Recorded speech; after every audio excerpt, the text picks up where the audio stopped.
Hello दोस्तों, welcome to my channel ज्ञान वाणी। आज हम लोग बात करेंगे गौतम बुद्ध के जीवनी और उसके सिद्धांतों के बारे में। हमने एक अच्छा सा नोट्स पूरा तैयार कर दिया है, उसको हम लोग देखते हैं। प्राचीन काल से ही भारतीय धर्म प्रचारकों के विचारों ने समाज को नैतिकवान करने का सार्थक प्रयास किया, जिसका प्रभाव देश के साथ साथ विदेशों में भी पड़ा। 6वीं शताब्दी ईसा पूर्व में गौतम बुद्ध का जन्म एक सामाजिक परिवर्तन का अग्रदूत साबित होता है। बुद्ध के विचारों ने उन्हें महात्मा बनाया और जनमानस को एक नवीन दृष्टि दी, जिसके मूल में वैज्ञानिकता और तार्किकता के क्रांतिकारी सिद्धांत थे। गौतम बुद्ध का जन्म 563 ईसा पूर्व कपिलवस्तु, पिपरावा जिला बस्ती, उत्तर प्रदेश के निकट लुम्बिनी, नेपाल के तराई क्षेत्र ग्राम के आम्रकुंज में हुआ था। इनका बचपन का नाम सिद्धार्थ रखा गया, किंतु गौतम गोत्र में उत्पन्न होने के कारण उन्हें गौतम कहा गया तथा ज्ञान प्राप्त होने के बाद वे गौतम बुद्ध हो गए। इनके पिता सुधोधन कपिलवस्तु के शाक्य गणराज्य थे तथा माता महामाया कोसल राज्य की राजकुमारी थी। गौतम बुद्ध के जन्म के एक सप्ताह के अंदर उनकी माता का देहावसान हो गया, जिसका उनका भरण पोषण उनकी मौसी प्रजापति गौतमी ने किया। राज परिवार से ताल्लुक होने के कारण शिक्षा दीक्षा राजोचित क्षत्रिय राजकुमार की तरह ही हुई। 16 वर्ष की अवस्था में उनका विवाह यशोधरा, जिसको गोपा भी बोलते हैं, नामक सुंदरी से हुआ। यशोधरा से इन्हें राहुल नामक पुत्र की प्राप्ति हुई।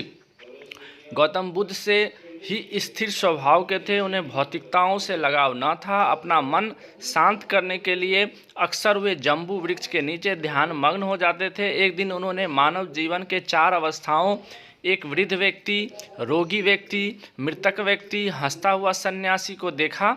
तब से वे वैराग्य की ओर चल पड़े तथा 29 वर्ष की आयु में पत्नी व पुत्र को छोड़कर गृह त्याग दिया। इस घटना को बौद्ध ग्रंथों में महाविनिष्क्रमण कहा गया है। सत्य की खोज में वे वैशाली के आचार्य अलार कलाम व राजगृह के आचार्य रामपुत्र से मिले, किंतु उन्हें संतोष न मिला। उसके बाद उनकी मुलाकात गया के निकट उरुवेला की सुरम्य वनस्थली में ब्राह्मण कौंडिन्य व उनके साथी 4 अन्य उपासक से हुई। सभी ने उसी वन में निर्जला तपस्या की, किंतु सुजाता नामक स्त्री के हाथों खीर खाकर तपस्या भंग करने से कौंडिन्य व उनके साथी वहां से उन्हें छोड़कर चले गए। गौतम उरुवेला से गया चले गए व पीपल के पेड़ के नीचे ध्यानमग्न हो गए। 8 दिन के बाद 35 वर्ष की आयु में वैशाखी पूर्णिमा की रात्रि को उन्हें सच्चे ज्ञान संबोधि की प्राप्ति हुई और वे बुद्ध हो गए। संबोधि के बाद वे ऋषिपत्तन, जो आज सारनाथ है, पहुँचे और कौंडिन्य और उनके 4 साथियों को प्रथम उपदेश दिया। बौद्ध ग्रंथों में इस घटना को धर्म चक्र परिवर्तन कहा गया। बनारस में ही बुद्ध ने संघ की स्थापना की। बुद्ध के प्रथम शिष्य व संघ के सदस्य, उनके 5 साथी और यश नामक श्रेष्ठ एक व्यापारी बने। धीरे धीरे यह धर्म व्यापक हो गया। धर्म स्वीकारने वालों में मौसी, पत्नी, पुत्र, मगध नरेश, बिंबिसार, नगरवधु अम्बपाली, आम्रपाली भी बोलते हैं उसे, पिता और व्यापारी इत्यादि शामिल थे। 80 वर्ष की अवस्था में कुशीनगर, कसिया जिला देवरिया, उत्तर प्रदेश में चुंद नामक सुनार के घर संभवतः सुअर व मांस खाने से उद्विकार हुआ तथा वो मृत्यु के गोद में चले गए। इस घटना को बौद्ध ग्रंथों में महापरिनिर्वाण कहा गया है। बौद्ध धर्म के सिद्धांतों का विकास सांसारिक दुखों के समापन के परिप्रेक्ष्य में हुआ है। महात्मा बुद्ध ने 4 आर्य सत्य अर्थात दुख समुदाय, दुख निरोध व दुख निरोध गामिनी प्रतिपदा की व्याख्या की है। उनका मानना था कि संसार दुखमय है और दुख का मूल कारण तृष्णा है। जब तक तृष्णा, मोह, माया, लालसा, इच्छा का उन्मूलन नहीं होगा, दुख की समाप्ति संभव नहीं है।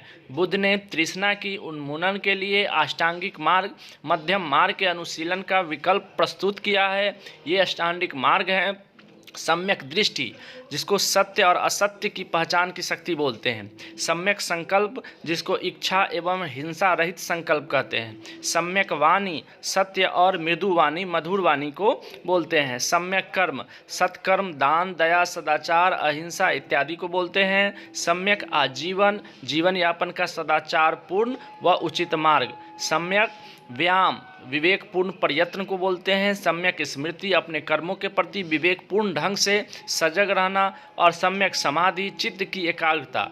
बुद्ध ने अष्टांगिक मार्ग के परिपालन में मध्यम प्रतिपदा को विशेष महत्व दिया है। इसके अंतर्गत अधिक सुखपूर्वक जीवन यापन और काया कलेश दोनों को अस्वीकार किया गया है। बुद्ध का मानना था कि अष्टांगिक मार्ग या मध्यम प्रतिपदा अपना कर ही व्यक्ति निर्वाण की प्राप्ति कर सकता है। बुद्ध के अनुसार अष्टांगिक मार्ग अपनाने के लिए किसी पुरोहित व यज्ञ का बलि या वेद की आवश्यकता नहीं है, बल्कि केवल सदाचारी जीवन व्यतीत करने की आवश्यकता है, जिन्हें बौद्ध ग्रंथों में सील कहा गया है। ये 10 हैं जो निम्न है: अहिंसा, सत्य, असत्य, अपरिग्रह, व्यभिचार से बचना, नशीले पदार्थों का सेवन नहीं करना, असमय भोजन नहीं करना, सुखप्रद बिस्तर का त्याग करना, नाच गान से बचना तथा ब्रह्मचर्य का पालन करना। बुद्ध पुनर्जन्म में विश्वास रखते थे, किंतु ईश्वर और आत्मा में नहीं। उनके अनुसार जिस प्रकार दुख समुदाय का कारण जन्म है, उसी प्रकार जन्म का कारण भी कर्म फल उत्पन्न करने वाला अज्ञान रूपी चक्र अर्थात पतित्य समुत्पाद अविद्या जिसको बोलते हैं, संस्कार, विज्ञान, नाम, रूप, खड़्यातन, स्पर्श वेदना, तृष्णा, उपादान, भव, जाति, जरा, मरण है। यह पतित्व समुत्पाद बौद्ध दर्शन का मूल मंत्र है। अन्य बौद्ध दर्शनों में क्षणभंगवाद, नैरात्मवाद इत्यादि का विशेष उल्लेख है। इसको मैंने जल्दी में संपन्न कर दिया है।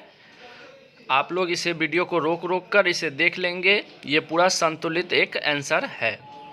आगे के वीडियो में फिर हम इसके अगले टॉपिक को